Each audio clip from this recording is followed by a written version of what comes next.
I am but a humble servant, stepping into a world unknown, among people whose language, customs and souls I must learn. But the Lord's work is clear, and my heart is steadfast. For here, among the Zulu, I must build bridges of faith, of trust and of hope. The words of Hans Schreuder, the Lutheran missionary. He was born in 1817 in the remote Norwegian town of Sogndal, surrounded by towering fjords, destined perhaps for a quiet, idyllic life, much like that of his father, Otto, a local solicitor. And yet today he lies buried, honoured, on the sun-scorched plains of South Africa, deep in Natal, where he preached for nearly 40 years. Hello, I'm Dr. Philip, and a warm welcome to Lost History Files. If you enjoy uncovering hidden history with me, please like, subscribe, and tap the notification bell so you don't miss an episode. And let's continue the conversation in the comments. I'd love to hear your thoughts and suggestions. Today, I'm departing from the usual format for what I hope is a good reason, to bring you a short mini-series, Vikings On The Veldt, the Scandinavian influence on early South Africa. In this series, we'll meet a treasure hunter, a surgeon, a naturalist and abolitionist, and a botanist. But we begin with the little-told tale of a Norwegian who won the admiration of a Zulu king, the trust of the British Empire, and, above all, the hearts and souls of those he came to serve, for the God he faithfully followed. When his memorial in Norway was unveiled, as recently as 1992, it was remarked that the stone chosen was apt, because it gave the impression of someone who stands, talking to people. Stay with me as he stands talking to us, while we open the Lost History File on a remarkable Norwegian missionary, Bishop Hans Schreuder. The fjords of Sogndal rise like cathedral walls, vast, ancient and silent. Here, amid snow-fed waters and steep mountain pastures, Hans Paludan Smith Schreuder was born into quiet privilege. His family name carried weight, rooted in the Danish-Norwegian aristocracy, with generations of civil servants, landowners and lawyers before him. His father, a respected solicitor, embodied the expectations of that lineage: education, duty, and quiet prosperity. For a time, young Hans seemed destined to follow the path laid before him: books, law, and a life measured by order and restraint. But something in him looked beyond the mountains. In the hush of church halls and long winter nights of study, it wasn't ambition, but a yearning that began to stir. He was drawn not to the courtrooms of Bergen, nor the salons of Christiania, modern-day Oslo, but to Scripture, and to the voices of those few who dared to carry it beyond Europe's borders. He turned from law to theology, immersing himself in the urgent questions of faith and responsibility. As a brilliant university student, he wrote a treatise titled A Few Words to the Church of Norway on Christian obligation to be concerned about the salvation of non-Christian fellow men. That obligation, that concern, would come to define his life. This was no impulsive calling. Schreuder saw Lutheran ministry not as a personal passion, but as a sacred duty. The decision did not come suddenly. It was a slow surrender, a quiet burning that grew year by year, until there was no turning back. At a time when many churches in Europe were inert and inward-looking, Schreuder joined an evangelical awakening, one that viewed mission as the responsibility of the entire church, not just of individuals or independent societies. The Norwegian Mission Society, formed in 1842, was the fruit of that awakening. It initially planned to send Schreuder, its very first missionary, to Hong Kong. Instead, fate would take him from Norway to Natal, nearly 10,000 kilometres, or 6,500 miles.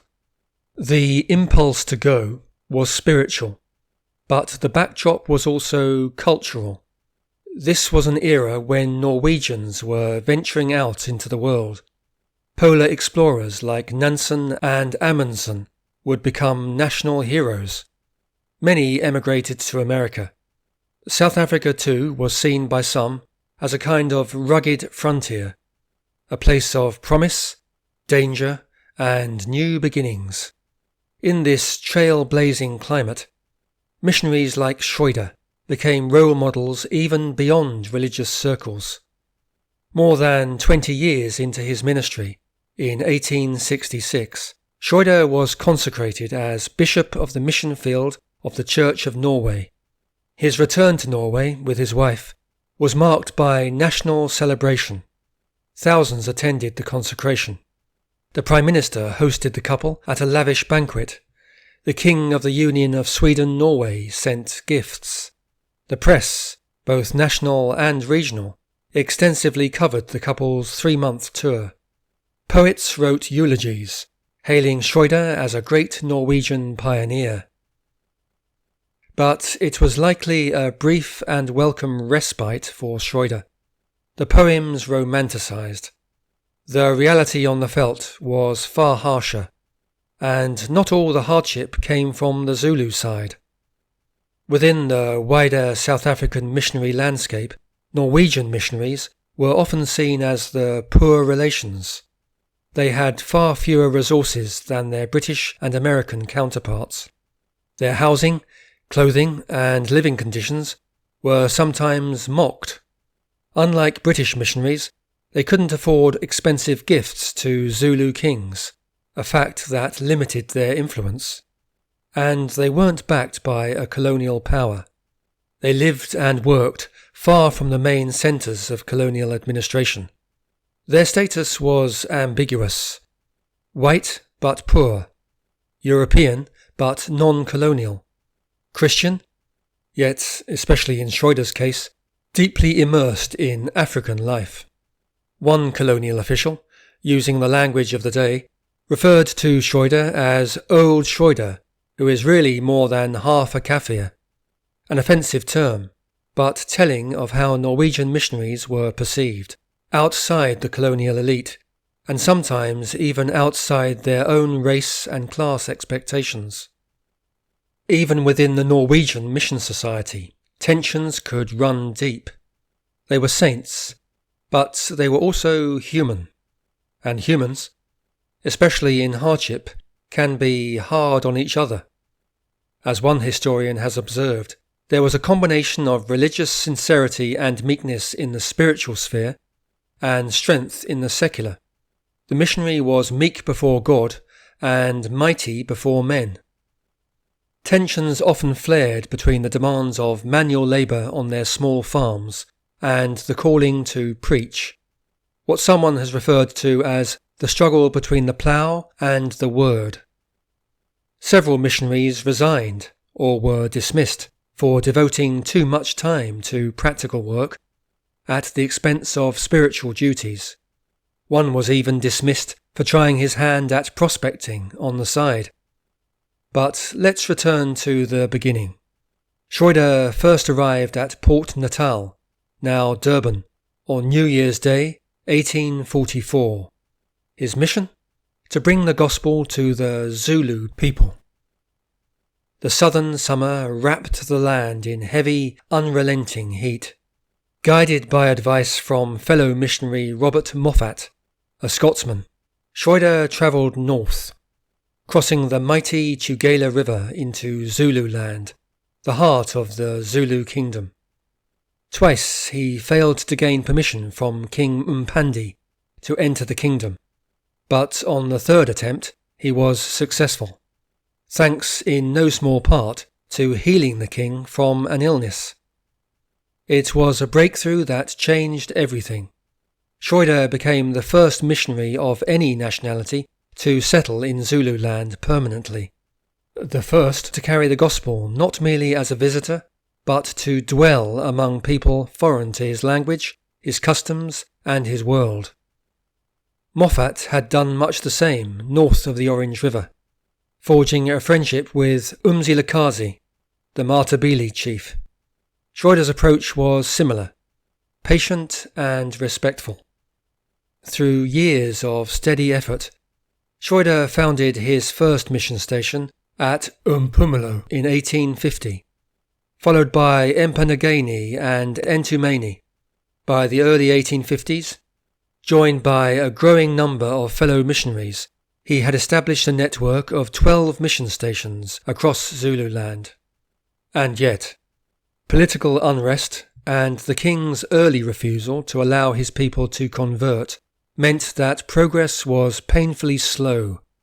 Nearly 15 years passed before the first Zulu baptism in 1858.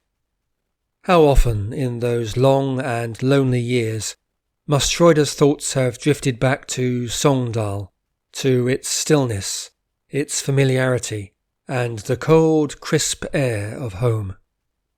In fact, by the end of his ministry, fewer than 300 had been baptized in the region.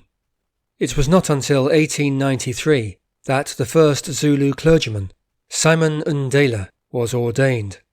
Yet, over time, the land that once seemed so distant and foreign began to open up to Schreuder, not only in its terrain, but in its people. He committed himself to learning Zulu, not just to speak it, but to understand it to its very core. He studied with the same discipline he once gave to scripture, eventually producing the first complete Zulu grammar, published in Oslo in 1850, an achievement praised by contemporaries and linguists alike. His literary output was impressive. He prepared a manuscript for a dictionary of 3,000 to 4,000 words and published a reader. He translated many works into Zulu, parts of the New Testament, the Psalms, Luther's Small Catechism, and Norwegian Church Liturgy, though he never completed a full Bible translation. His scholarship extended beyond religion. He became a quiet observer of Zulu culture, customs, history, and the rhythms of the land, including its fauna and flora. People noticed his effort. Slowly, they began to trust him. Among the Zulu, Schreuder was no longer just a man of God. He was a listener, a presence, a bridge. His work was marked by deep relationships and mutual respect. He won the favour of King Mpandi, who regarded him as a trusted advisor, effectively his prime minister. This friendship helped secure permission to establish missions and open doors. At the same time, Schreuder maintained a balanced relationship with the British colonial authorities in Natal. Trusted by both sides, he often served as an intermediary, easing tensions, resolving misunderstandings, and preventing conflicts.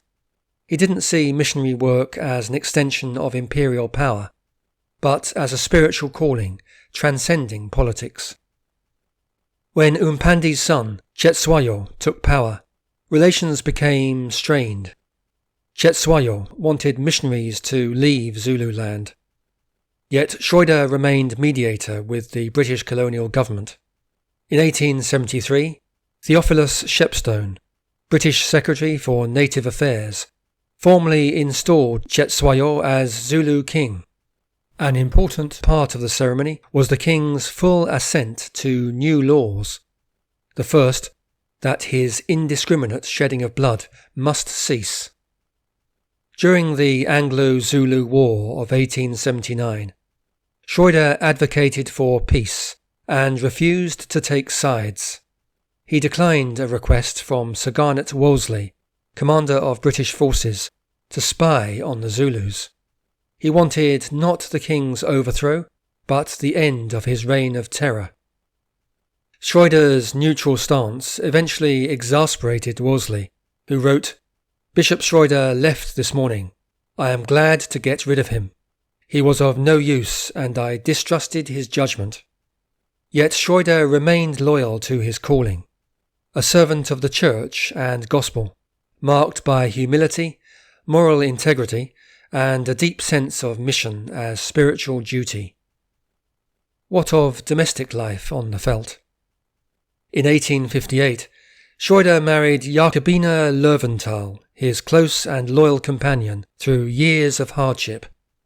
2 years before his death, and now widowed, he married Dorothea Rag.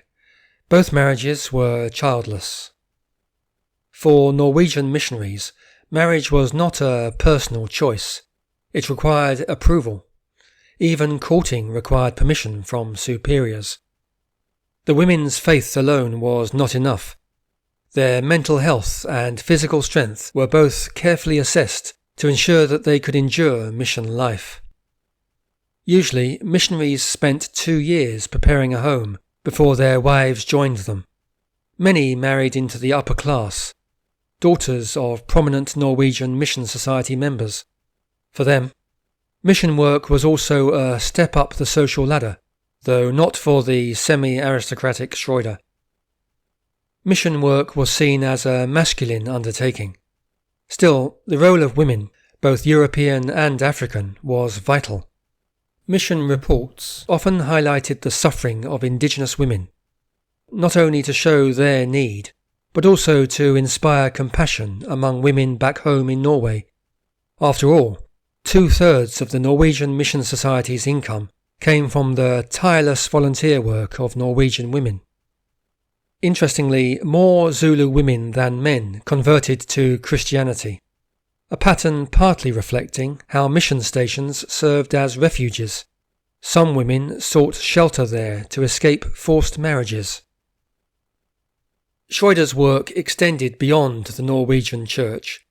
He helped establish 2 other Lutheran missions in Zululand, the German Hermannsburg Mission and the Church of Sweden Mission. Yet relations between denominations were not always harmonious. Tensions with the Anglican Church in particular sometimes ran high.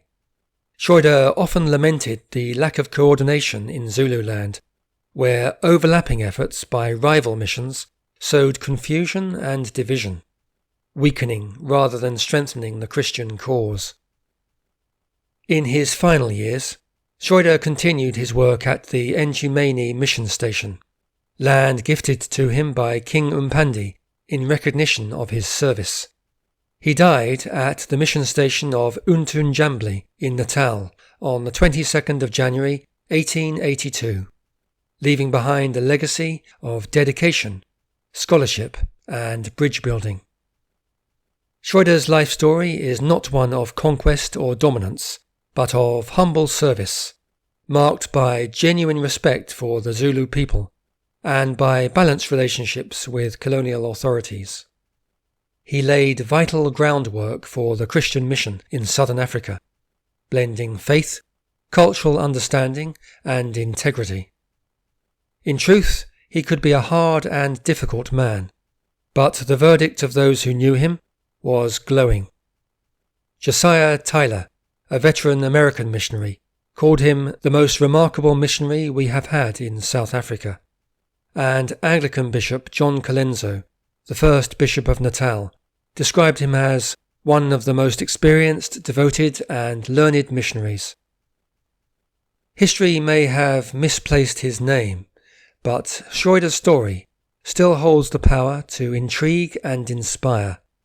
From the ice-bound fjords of Norway to the parched plains of Natal, Hans Schreuder crossed more than continents. He crossed worlds, worlds of faith, empire, and of the human soul. Above all, he was a peacemaker in a turbulent land. Driven by his fervent faith, he listened, he respected, And, as his monument reflects, thousands of miles from home, in an often hostile environment, he had the courage and the conviction to stand talking to people.